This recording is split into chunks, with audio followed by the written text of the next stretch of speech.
Hello, everybody, and welcome to episode 4 of Batman Week. Today, I will be reviewing Batman Arkham Knight, a game that I finally had the chance to complete the main story and all the side content.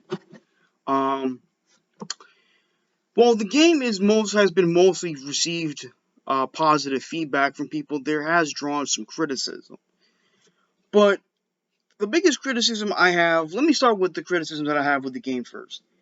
Did I have an issue with the usage of the Batmobile? No, I did not. Even though I do suck at driving in games, I had no issue with the Batmobile playing a huge role in the game. My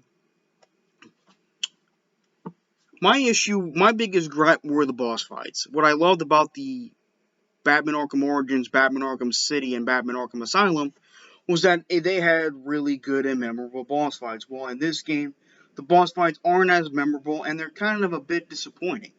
Some of them are kind of disappointing, like, remember how epic the boss fight was between Batman and Deathstroke in Batman Arkham Origins, which to me was probably my favorite boss fight in that entire game? Well, instead of having that similar type of boss fight in Batman Arkham Knight, you gotta fight him in your Batmobile while Deathstroke's in a tank. Like, that to me was a huge disappointment. Like, you're going up against one of the best fighters, strategists, and tacticians in the DC Universe, who you're playing as yourself as one of the greatest strategists, fighters, and tacticians in the DC Universe, and you're using your freaking tanks and stuff, and using your weaponized vehicles, and to me, that's just bad writing, in my opinion.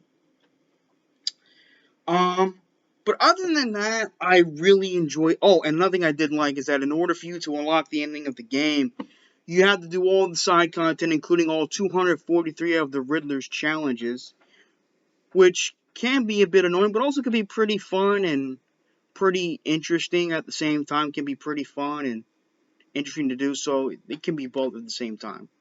But other than that, this game, in my opinion, is fantastic. The graphics, character design, character models are fantastic. The voice acting is great. The gameplay is fantastic. The open world atmosphere feels great. Driving around the Batmobile feels great because you actually get to feel like Batman.